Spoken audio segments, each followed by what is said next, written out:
Shalom, salam berkat dari kami untuk pendengar sekalian. Saat ini pendengar akan diberkati dengan program Hari Ini Harinya Tuhan bagian yang ke-8. Sebuah program rohani tentang doktrin Alkitab yang menolong kita untuk semakin tertanam dalam kebenaran firman dan bertumbuh dalam kemuliaan. Bersama hambanya, Pendeta Gilbert Lumwendo, STH.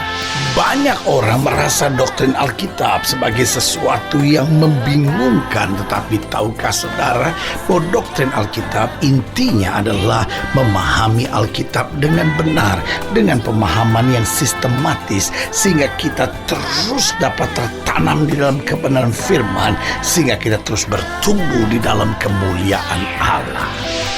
Buka hati saudara sekalian untuk menerima berkat-berkat firman-Nya hari ini. Dalam hidup ini ada dua pandangan besar. Ada orang-orang yang selalu berkata begini, langkah akhir kita ditentukan oleh langkah awal kita. Jika langkah awal kita benar, maka otomatis langkah akhir kita benar. Sementara kalau langkah awal kita sudah salah, maka otomatis langkah akhir kita pun akan salah. Tapi ada orang-orang yang berpandangan yang berbeda. Ada orang-orang yang berpandangan begini, bukan langkah awal yang menentukan, tapi langkah akhir yang menentukan. Bisa saja langkah awalnya keliru, bisa saja langkah awalnya salah, bisa saja langkah awalnya tidak benar. Tetapi jika dia mengakhiri langkahnya dengan langkah-langkah bijaksana, dia akhiri langkah-langkahnya dengan langkah-langkah yang benar, pasti dia akan memperoleh hasil yang luar biasa. Tetapi tetap buat saya, dibanding kedua hal ini, tetap buat saya sederhana. Langkah awal dan langkah akhir yang baik pasti akan membawa hal yang luar biasa. Nah, saudaraku yang kekasih dalam Tuhan, berarti fokus orang hari-hari ini banyak pada langkah awalnya atau langkah akhirnya, langkah awalnya atau langkah akhirnya. Tetapi kembali seperti pernyataan saya tadi, jika kita perhatikan langkah awal dengan baik, kita akhiri langkah kita dengan baik, itu yang saya beri nama keberhasilan, kemenangan, dan berkat. Haleluya. Selamat datang dalam program kita hari ini Harinya Tuhan, sebuah program rohani yang kembali mengingatkan kepada kita betapa pentingnya kita menjadikan firman Tuhan sebagai dasar keseharian hidup kita. Karena selama kita menjadikan firman Tuhan sebagai dasar keseharian hidup kita, langkah-langkah ke depan kita penuh dengan kemenangan, kepastian, berkat, mujizat, dan perkara-perkara yang besar. Haleluya. Dan dalam program ini kita sedang membahas tentang Alfa dan Omega, yang awal dan yang akhir. Itu yang saya perhatikan, bahwa kalau kita mulai dengan baik, kita akhiri dengan baik, itulah yang bernamanya keberhasilan, kemenangan, dan berkat. Haleluya.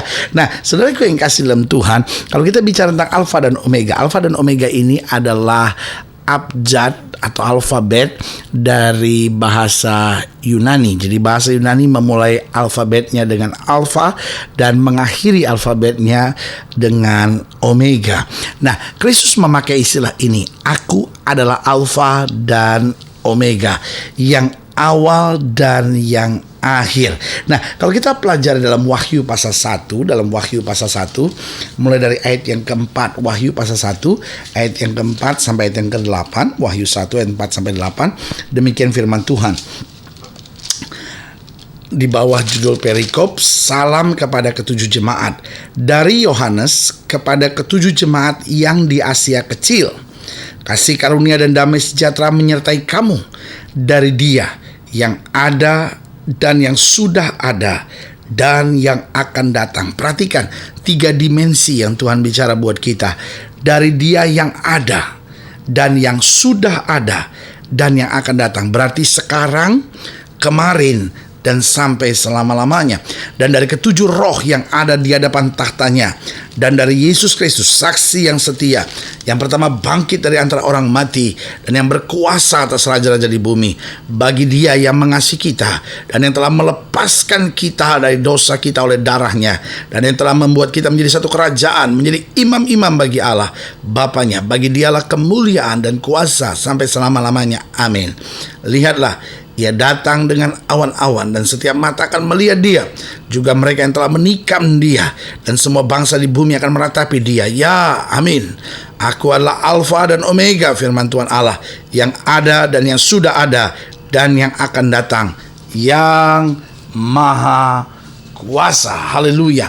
Nah, saudara yang kasih dalam Tuhan, menarik perhatian kita untuk dia proklamirkan dirinya sebagai yang Alfa dan yang Omega, yang awal dan yang akhir. Nah, pertanyaannya, apa yang ia kerjakan dalam kapasitasnya sebagai Alfa dan Omega yang dikatakan pada ayatnya yang ke-8 tadi? Aku adalah Alfa dan Omega, firman Tuhan Allah, yang ada dan yang sudah ada dan yang akan datang, yang maha kuasa. Apa yang dikerjakan bagi kita dalam kapasitasnya sebagai Alfa Omega?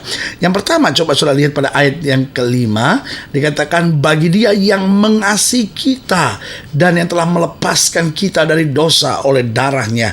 Nah, saudaraku yang kasih dalam Tuhan, kita mulai dengan kalimat luar biasa ini, bagi Dia yang mengasihi kita. Nah, saudaraku yang kasih dalam Tuhan, dalam kapasitasnya sebagai Alfa dan Omega, Dia mengasihi kita. Apa artinya Dia mengasihi kita dalam kapasitasnya sebagai Alfa dan Omega? Berarti Dia mengasihi kita bukan hanya ketika kita sudah bertobat, tapi Dia mengasihi kita jauh sebelum kita bertobat. Bahkan waktu kita menyakiti hati Dia, waktu kita hidup dalam dosa, waktu kita melakukan kesalahan-kesalahan kita, Dia bukan Allah yang menghukum kita, menghujat kita, mengkutuk kita, membuang kita, tetapi justru di tengah kesalahan kita, Dia memanggil kita. Dia izinkan masalah ada. Lalu mungkin saudara berkata, kalau Dia izinkan masalah ada, di mana bukti kasih setianya kepada kita?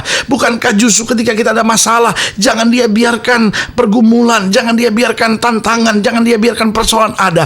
Jawaban saya sederhana, justru Dia izinkan masalah, persoalan, tantangan, pergumulan dengan panggilannya, dengan kasihnya. Dia ingatkan kita, anakku, engkau tidak kuat berjalan sendiri. Anakku, kalau engkau berjalan dengan kemampuanmu, engkau akan dipermainkan oleh dunia ini. Saudaraku yang kekasih dalam Tuhan, sebagai hamba Allah, kembali saya mau ingatkan, bahkan Dia mengasihi kita di tengah-tengah kita masih mengecewakan Dia, di tengah-tengah kita masih melupakan Dia, di tengah-tengah kita masih tidak peduli dengan Dia, Dia mengasihi kita.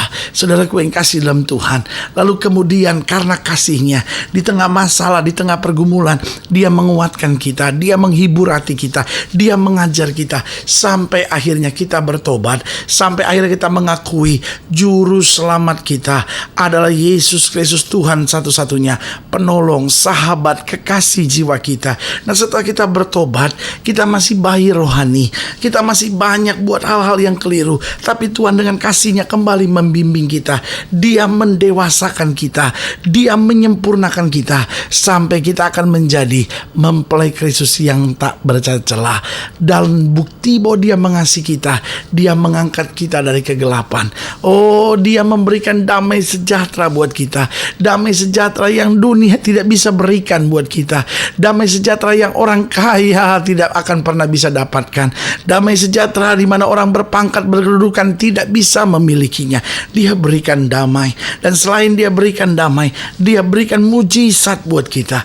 Itu sebabnya hari ini kembali saya mau ingatkan, engkau bisa saja menghadapi pergumulan, engkau bisa saja menghadapi masalah, engkau bisa saja menghadapi masa-masa yang sukar, tapi kesadaran bahwa Kristus mengasihi kita itu cukup untuk memberi semangat buat kita, cukup untuk memberikan kekuatan buat kita, cukup untuk memberikan keyakinan buat kita bahwa Dia mengasihi kita. Maka saya akan menang, saya akan lihat mujizat, saya akan lihat perkara-perkara besar dalam hidup saya. Haleluya. Dalam kapasitasnya sebagai Alfa dan Omega, yang pertama, Dia mengasihi kita. Yang kedua, saya pelajari masih di ayat yang ke-5, bagian terakhir dikatakan, bagi Dia mengasihi kita dan yang telah melepaskan kita dari dosa kita oleh darahnya. Saudaraku yang kasih dalam Tuhan, yang kedua, selain Dia mengasihi kita, Dia buktikan kasih itu dengan apa? Dengan melepaskan kita dari dosa. Lewat apa? Lewat darahnya, lewat pengorbanannya, lewat kematiannya. Di atas kayu salib Dia menyelesaikan segala dosa kita. Saudaraku yang kasih dalam Tuhan, dosalah yang menyebabkan rumah tangga kita hancur, dosalah yang membuat masa muda muda kita berantakan. Dosalah yang membuat masa depan kita suram. Dosalah yang membuat hidup kita selalu gelisah, hidup kita selalu dalam ketakutan, hidup kita dalam ketidakpastian, dan akhirnya dosalah yang akan menyeret kita masuk dalam hukuman yang kekal di neraka. Saudara boleh saja lakukan ibadah, saudara boleh saja beramal, saudara boleh saja melakukan kegiatan-kegiatan yang sosial, tapi saudaraku yang kasih dalam Tuhan, kalau persoalan dosa tidak diselesaikan, maka akhir dari segala-galanya engkau akan berada di neraka, tempat penghukuman yang kekal. Tapi sebagai hamba Allah, saya mau ingatkan buat saudara, darah Kristus tertumpah buat kita. Dosa kita bisa diampuni jika saja kita mau mengaku, jika saja kita mau percaya, jika saja kita mau bertobat, berbalik dari jalan kita yang jahat, menerima Yesus sebagai Tuhan dan Juru Selamat. Karena Alkitab dengan tegas berkata, karena begitu besar kasih Allah akan dunia ini, sehingga Ia mengaruniakan anaknya yang tunggal, supaya barang siapa yang percaya kepadanya tidak binasa, melainkan beroleh hidup yang kekal. Haleluya. Saudaraku yang kasih dalam Tuhan, dalam kapasitasnya sebagai Alfa dan Omega, Dia mengasihi kita. Yang kedua, Dia melepaskan kita dari segala dosa lewat korban darahnya dari kayu salib. Dan yang ketiga, perhatikan baik di ayat yang ke-6 dikatakan, dan yang telah membuat kita menjadi suatu kerajaan, menjadi imam-imam bagi Allah Bapanya. Haleluya. Berarti yang ketiga, Dia menjadikan kita imam-imam kerajaan. Nah, ini dua hal yang menarik. Imam adalah seorang yang berhubungan dekat dengan Tuhan. Imam membawa dosa umat, membawa persoalan umat kepada Allah, dan dia mendengar dari Allah dan menyampaikan kepada umat. Itulah imam. Raja adalah seorang yang bertanggung jawab atas segala keperluan umat. Berarti bicara tentang imam, hubungannya dekat dengan Tuhan. Bicara tentang raja, dia seorang yang menguasai segala berkat, kedudukan, kekayaan. Nah, Alkitab menggambarkan kita imam, tapi sekaligus kita adalah imam-imam kerajaan. Artinya hubungan kita dengan Tuhan dekat, tetapi segala berkat Tuhan disediakan dalam kehidupan kita. Apa artinya kita imam-imam kerajaan? Artinya kita membawa berkat bagi orang di sekitar kita tentang hukum-hukum Tuhan, tapi kita juga membawa berkat bagi orang di sekitar kita lewat berkat-berkat Tuhan yang sudah disediakan. Berarti Tuhan sedang mau mengingatkan kita dalam kapasitas sebagai Alfa dan Omega. Dia mencukupi segala keperluan kita, Dia menyertai kita, dan Dia menjadikan kita alat dalam tangannya untuk menjadi berkat bagi banyak orang. Haleluya.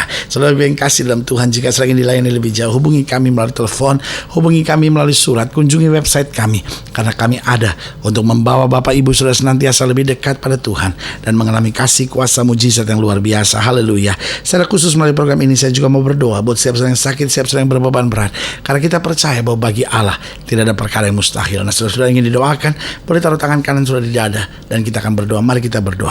Bapa, dalam nama Yesus, hamba doa khususnya mereka yang taruh tangan kanan di dada karena beban, karena persoalan, karena masalah-masalah hidup yang sedang terjadi.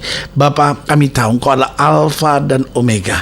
Engkau mengasihi kami, Engkau melepaskan kami dari segala dosa, dan Engkau menjadikan kami imam-imam kerajaan yang dekat dengan Tuhan dan mengalami berkat-berkat Tuhan yang luar biasa. Bapa, hamba berdoa di dalam nama Yesus, mujizat, kuasa, anugerah-Mu boleh berlaku. Yang sakit Tuhan sembuhkan, yang lemah Tuhan kuatkan, yang susah Tuhan hiburkan. Rumah tangga dipulihkan, orang-orang muda diberi kekuatan, dan berkat-berkat Tuhan mengalir dalam kehidupan masing-masing kami. Terima kasih Bapa, di dalam nama Yesus kami berdoa. Haleluya. Amin. Saudara gue yang kasih dalam Tuhan, kita sudah berdoa. Ingat, Allah tidak pernah lalai menepati janjinya. Inilah saatnya buat kita untuk bangkit bersemangat, bersuka cita dalam menghadapi segala perkara, karena kita tahu Yesus tidak pernah gagal. Yang terbaik Dia sediakan buat kita yang percaya. Doa saya menyertai saudara. Sampai berjumpa pada program berikut. Jangan lupa jadikan hari ini harinya Tuhan. Haleluya.